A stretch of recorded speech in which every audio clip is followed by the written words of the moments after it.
So that's how the Markovnikov's rule works, and that's how Markovnikov's rule can also be in association with rearrangement of carbocations, and we already saw that, and that comes into picture when there is uh, addition of unsymmetrical addendum on unsymmetrical alkenes.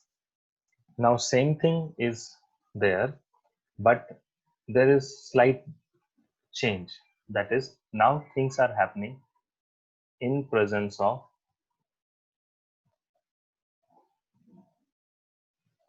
peroxides, right? And that also the peroxides, for example, benzoyl peroxide. So what is benzoyl peroxide? It is actually C6H5 COOO C6H5. So this is called benzoyl peroxide. So that's why this effect which we are going to study, that is also called peroxide effect. And this happens only for HBr, not for HI or HF. So what exactly is this? When this is the combination, right? What we observe is that addition of these HBr and all happens, and it takes place contrary to the Markovnikov's rule. And this is known as peroxide effect, and also sometimes it is known as Kharash effect. So this is your peroxide effect, or the scientist name, that is Kharash effect.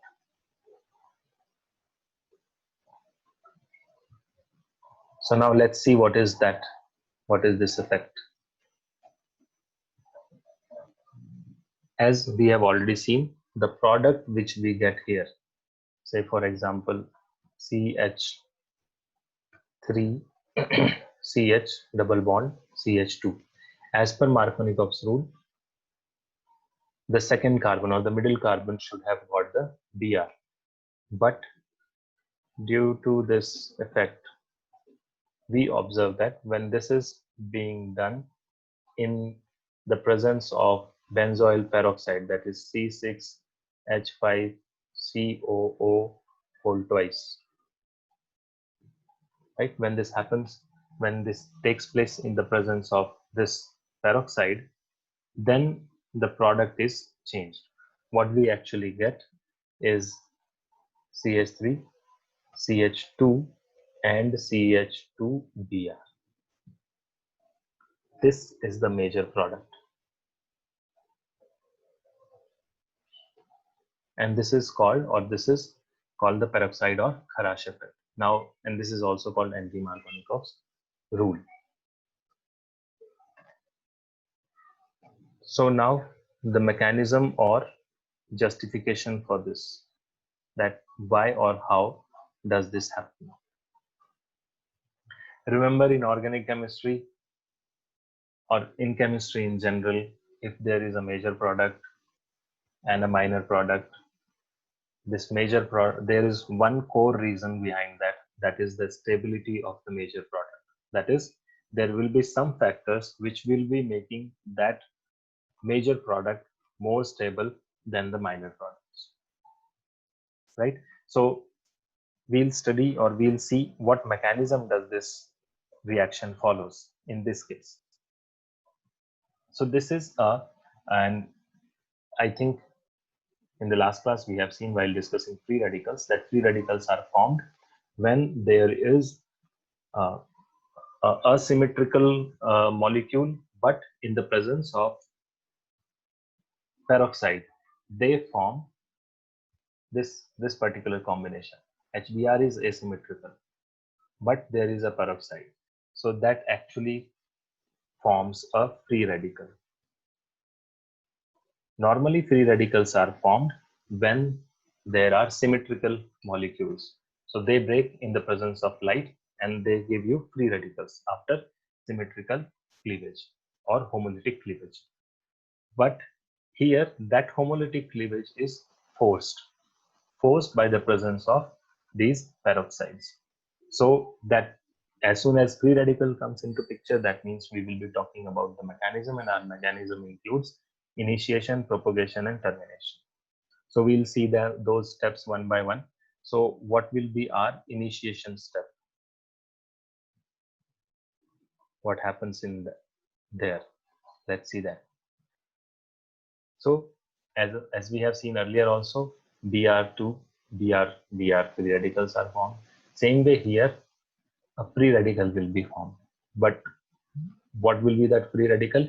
It is not H and Br will be changed, which will be changed to H free radical and Br free radical. It is this peroxide, because that is symmetrical. So that will break. So what is that peroxide? How does it look like? It is C6H5CO, right? Then CO, C6H5. So this breaks into a free radical. This half arrow shows only one electron is moving. So this, in presence of heat or light, will give us free radical. And how will that free radical look like? It will be C6H5COO. And on O, there is this one unpaired electron, that is the free radical. Now, this free radical, as we know, it is very reactive. So now this free radical attacks the HBr molecule, right? So this C6H5COO having a unpaired electron, this will attack this HBr molecule, and after doing that, H will again now leave one of its electron. It will take one electron of the HBr bond, and because this oxygen needs only one electron, so this hydrogen will also take only one electron. So this will form C6H5COOH. That is nothing but a acid. And because now the Br, let me clarify this here, this is HBr. So here again these electrons are shared. I mean, after breakage, it is a homolytic cleavage. So H takes only one electron, not two electrons, or it does not loses its electron. It comes out of that bond with one electron, obviously due to the effect of this already created free radical. So again, another free radical will be created here, that is Br emitted. So now you have two free radicals, actually one free radical which we need for our propagation. So that is the second step, that is propagation. Right. So now what happens in propagation? Our product will be formed. So how is it formed? Now, again, this propagation will also consist of two steps. The first step, this Br free radical adds to the double bond. Our reagent, don't forget, is this reagent or the substrate. This is the substrate, right? So that has to undergo addition reaction. So now this Br free radical, the bromine free radical, will go and attack this in the first step. So the first step is addition of bromine free radical.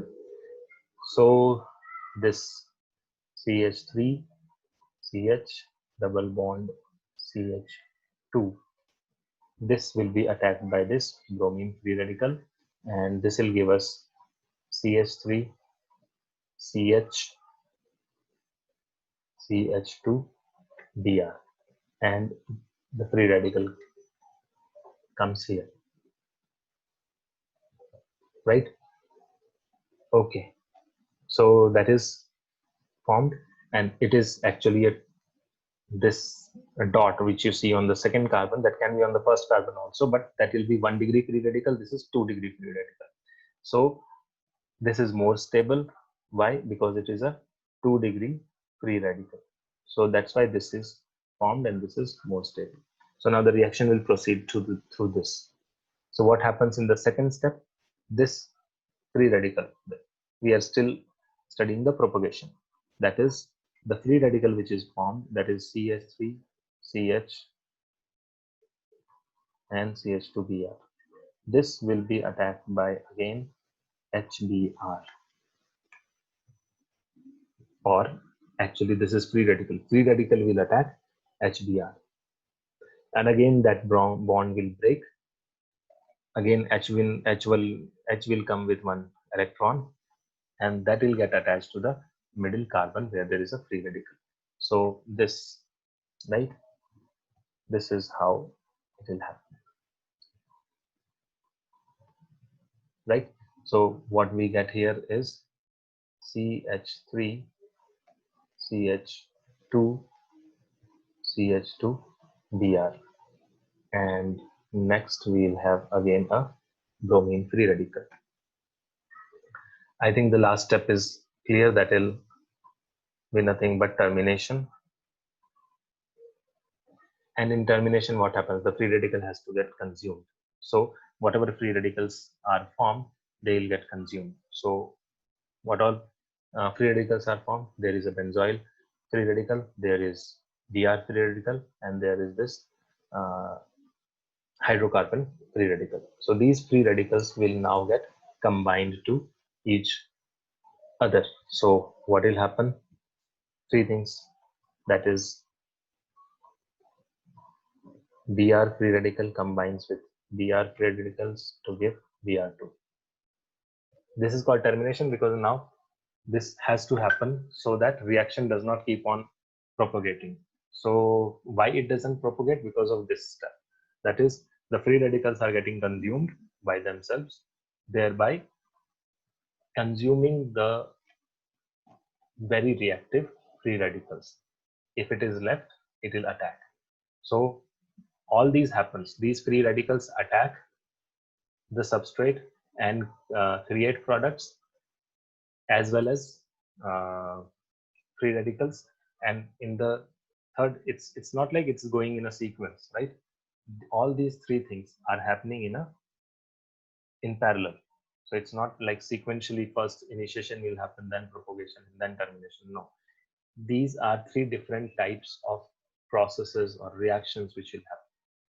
But obviously initiation should happen at first, and termination will consume that Br2, I mean Br free radical on other free radicals, so that the reaction will also go through or go towards the end. It's not like it will keep on happening. Okay, so Br2, we saw how Br2 or how Br free radical is going to be consumed. Then this Br may also gets consumed by the hydrocarbon free radical, that is this CH3, CH and CH2Br.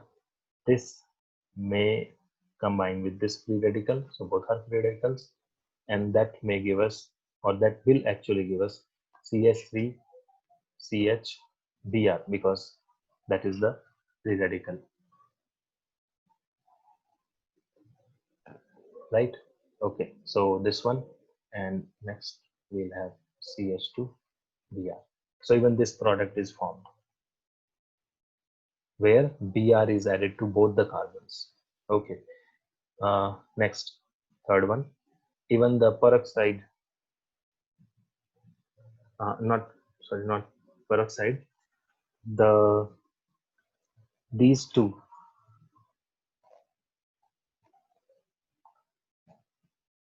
this itself is a free radical, so even this combination is possible. So we have two free radicals. The two free radicals, these are the all three possibilities in which they can combine. So there will be one mix of them. There will be one where Br will be combining with Br, and there will be the third one where this free radical will combine with itself, just like Br free radical is combining with itself. So, and if we see this properly, this is CH free radical, and another is CH2Br. So this, when combines to another CH2, sorry, CH, CH3, CH2Br. So the product which we will get by this will be CH3, C, CH2Br, CH, CH3, CH2Br. So this is the termination. So this is the mechanism of anti-Markovnikov's or Karashi's effect. Remember, it happens due to peroxide. Peroxide changes to, due to the peroxide, the unsymmetrical addendum actually, instead of going unsymmetrical or heterolytic cleavage, it goes through homolytic cleavage because of the effect of peroxide. So that is important here. Now the question is, why only HBr behaves in this exceptional way? Why not others? So the why peroxide effect is observed with HBr and not with HF, HCl or HI? So that is because of the energy involved in this, and when we analyze the energies or the enthalpy change involved with these reactions, we see that only with HBr both the steps are exothermic, that is both the steps release energy. Which both steps? That is when this halogen, the Br free radical, attacks the alkene to form a free radical in the alkene. So that step, and after that when it is combined with the halogen free radical again to form the final compound. So these steps are exothermic only in case of HBr.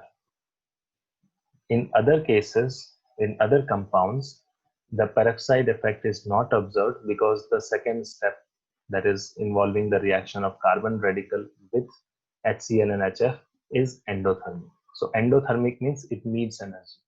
Exothermic means it is releasing energy. So energy can be released on its own, but if it needs energy, we will have to supply energy. So that's why endothermic reaction doesn't take place. Exothermic reaction takes place on its own. So the peroxide effect is also not observed in HI because the step we have seen, right? They are also endothermic. So that is the reason behind this. That is the energy. In other cases, they need energy. While in case of HBr, it releases energy. The steps are exothermic. So that is the case. And this is called anti-Markovnikov's rule. Because what is the final product which we have got? As you can see here, the product is this. This Br is not connected to the central carbon. This Br is not connected to the central carbon, but it is connected to the terminal carbon, which was having higher number of hydrogen. So this is our product, and this is what anti-Markovnikov's rule is.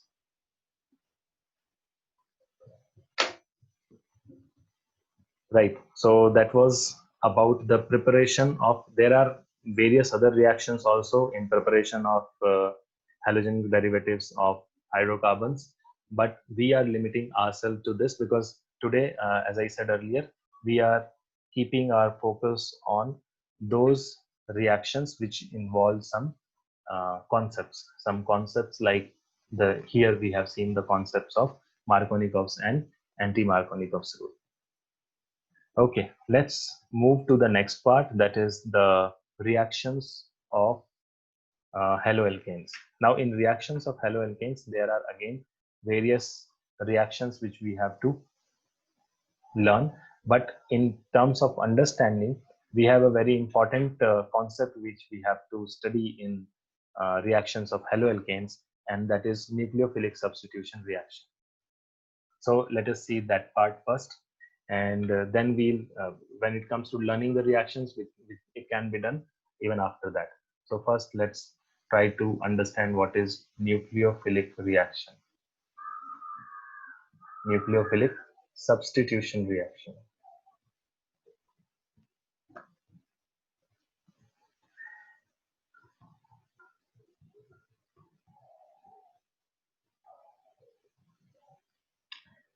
And we will see this particularly with respect to these halogen compounds or haloalkanes. So there will be various other reactions as well. For example, it will be substitution reaction, which we are seeing right now. There will be elimination reactions and reactions with metals. But right now our focus is on nucleophilic substitution reaction. The halogen atom in haloalkane, and that is alkyl halide, is more electronegative than the carbon atom attached to it. So obviously this is the case, right? C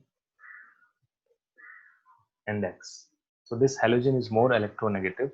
There is a partial negative charge here and partial positive charge here, right? The presence of this small positive charge on the carbon atom, there is a small positive charge on this carbon atom. So what will happen now? These nucleophiles means those which are having lone pair of electrons or negative charge, which are called nucleophile because they love the positive side. So here is the positive side, right? I don't have to go like that. This is the positive side. So it tries to attack that positive side. This carbon is anyways having all the bonds satisfied. So it cannot form a new bond with this nucleophile without breaking an already existing bond. So it has to break an existing bond and create new bond. So what we actually get after this is that this halogen is removed, because the positive charge which is there on that carbon, that is now being satisfied by this nucleophile. So nucleophile says, okay, you need some electrons, I'll give you that, leave that halogen. So what we get now is that instead of X, this new or the nucleophile will come. So we will have this X is going, sorry,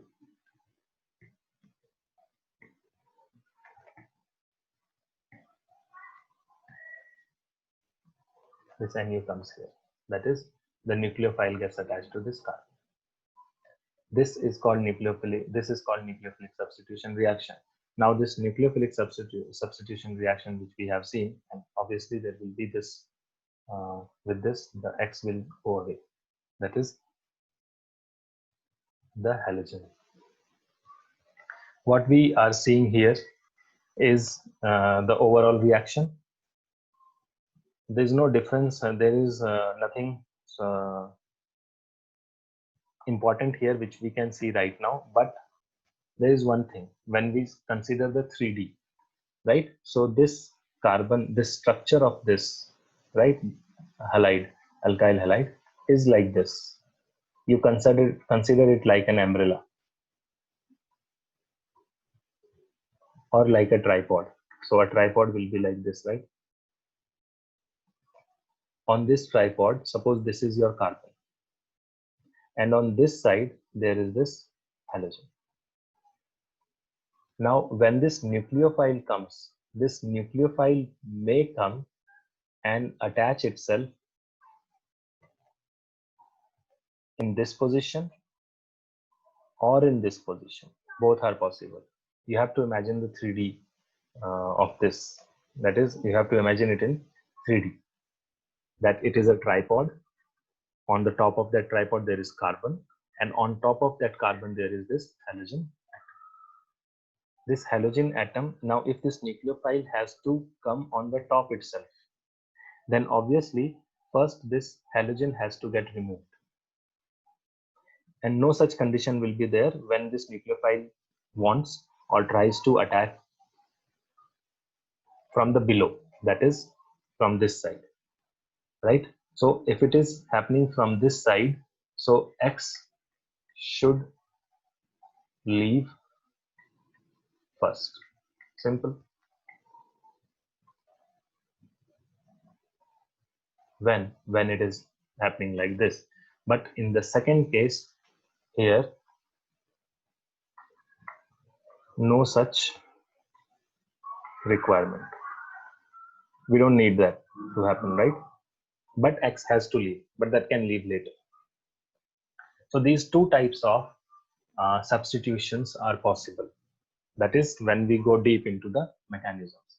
Now, the reaction in which the stronger nucleophile replaces or displaces a weaker nucleophile, that is called nucleophilic substitution reaction, and the atom or group which departs is called the leaving group. And obviously, better the leaving group, more easy it will be the reaction to carry on. The reaction will be more easy if the leaving group is better. So the halides which we are studying right now, in this, the leaving groups, the departure of leaving group, if we consider that this I negative is a better leaving group than Br negative, which is better leaving group than chlorine negative, which is better leaving group than. So it is in this order: fluorine, chlorine, bromine, iodine. Actually, this is totally their size. Iodine size is more. So iodine's nucleus is little far from carbon's nucleus. So it will be easier for iron to move out. While fluorine's nucleus, fluorine size is very small. So the nucleus of fluorine is very, very close to the carbon's nucleus. So the attraction will be more. It will be a little difficult for fluorine to leave. So that's why fluorine is not a good leaving group. Iodine is a good leaving group. So that's why for nucleophilic substitution reaction, iodine will be more preferable or more preferred. Right. So now when this happens, when this nucleophile attacks, this attack, as we have seen, can happen in two ways. That is now the thing which we have shown here in this, right, top and bottom. I'll try to show it in this way, that is right and left.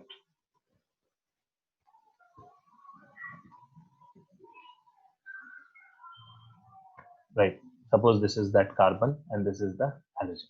Now when the nucleophile comes, nucleophile has, as I said, if you want to remove this, I mean, if the nucleophile wants to come in and get itself attached at the same place where there was this carbon, the halogen attached. So first this has to break. So what will happen?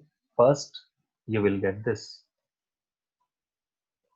carbon plus, and then on this nucleophile will come, right? So this is a nucleophilic substitution reaction of one type.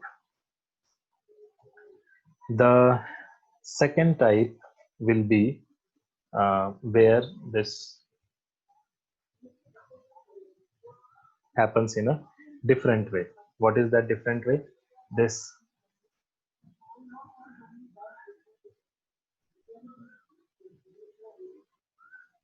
right, the nucleophile will actually try to enter through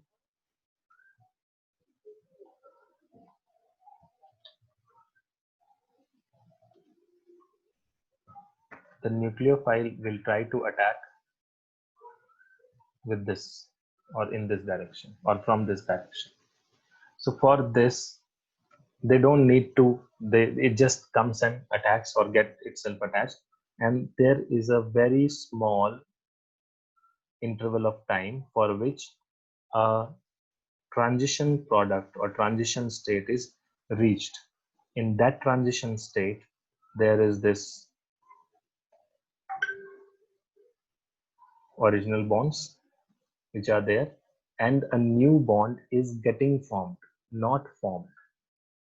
That is your nucleophile, and an old bond is getting detached.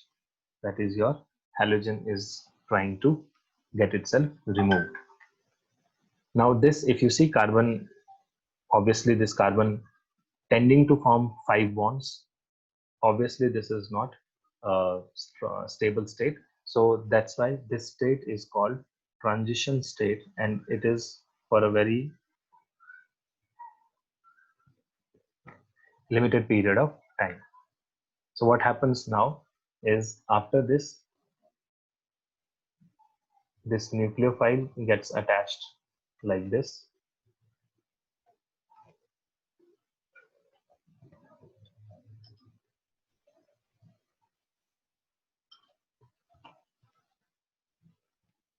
So nucleophiles attacks from this side, and these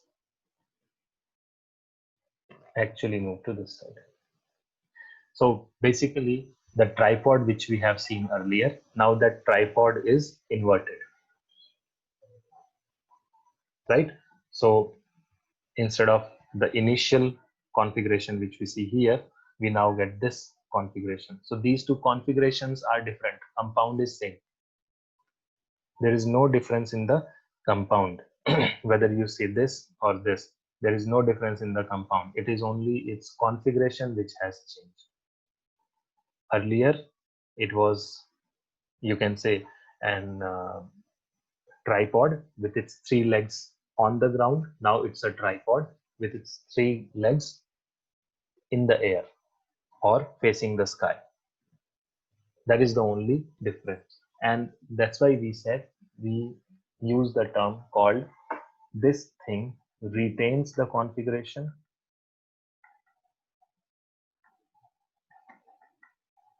and this one is where there is an inversion of configuration. So These are what the two happened to the halo group? that has left. I mean, we are more focused on this, what is, so that will be left, and whatever, see, this nucleophile will not come on its own. Nucleophile will also be part of some molecule, a neutral molecule. For example, HOH. So this, when I say nucleophile, nucleophile is something in which we are interested, right? But nucleophile will not come on its own. For example, HOH. This HOH is having a negative site and a positive site. So this site acts as nucleophile, right? So anyways, you have this H plus here. So whatever halogen is there, if it is leaving, that will leave with this H plus. Is it clear?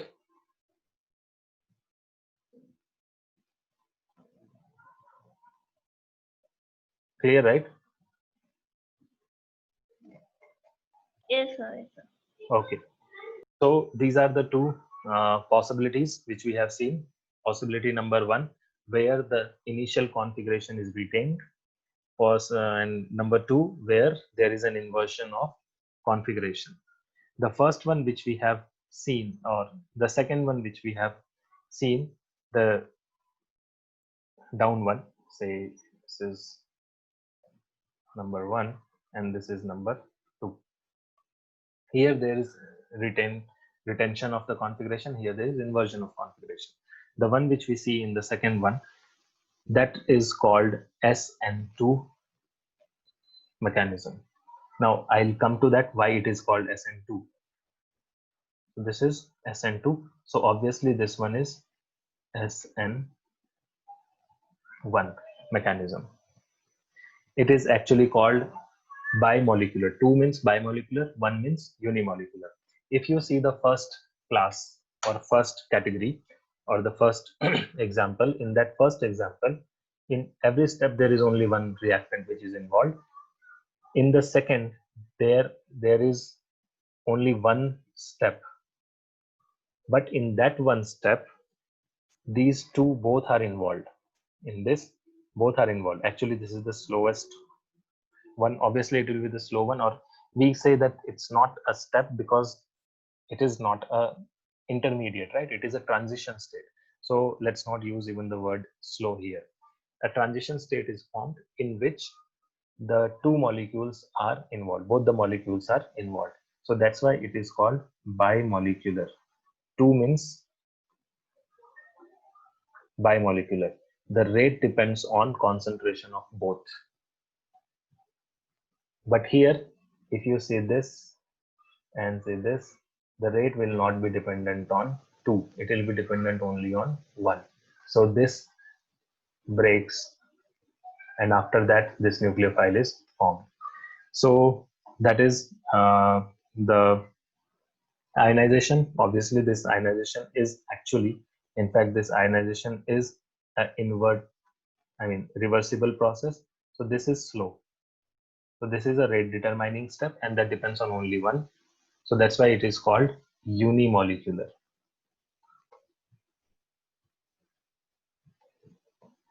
right? So it is 1 and 2, not because of the number of steps.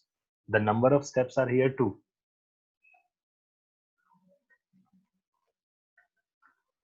And here number of steps are 1. But this is SN2 and that is SN1. Because the rate determining step depends on the concentration of both the molecules. That's why it is called bimolecular.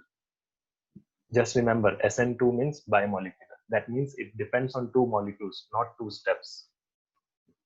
Clear? So these are the 2 different configurations.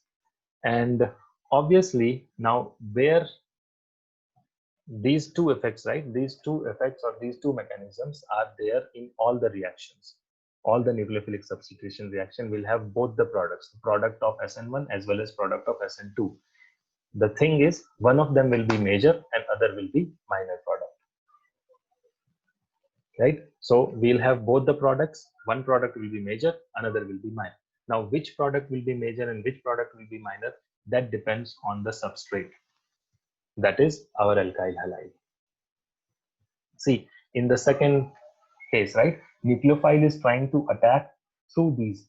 And what if these, let me draw it once again. That is, this is carbon. These are the 3 bonds and here is the, now this nucleophile is trying to attack through this. So obviously, if there is a huge group here, so it will be difficult for this nucleophile to attack or to go through this route. So if that is the case, this will not be preferred. It's not that it won't happen, but this will not be preferred. The products formed by this mechanism will be less in case when there are bigger groups here.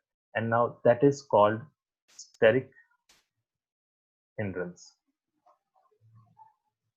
So remember, it's not like only one product will be formed, both will be formed, but this substrate, right, that will decide or that will favor one product more than the other, right? So that is the deciding factor. That is steric hindrance that decides which product will be the major product and which product will be the minor product. So this is nothing but this can be generalized as 1 degree, 2 degree, and 3 degree. So if it is say SN2, right, SN2 will be favored, that is this one, when there is 1 degree, less in 2 degree, and least in 3 degree. Just remember this. This is more than sufficient for understanding of this concept. Okay, so that's all for today. That is 2 things we have seen: Markovnikov's rule, anti-Markovnikov's rule, and the nucleophilic substitution reaction. Now we'll see in detail these things later, or if possible, I'll also post a video on the website and I'll share the link of the website tonight.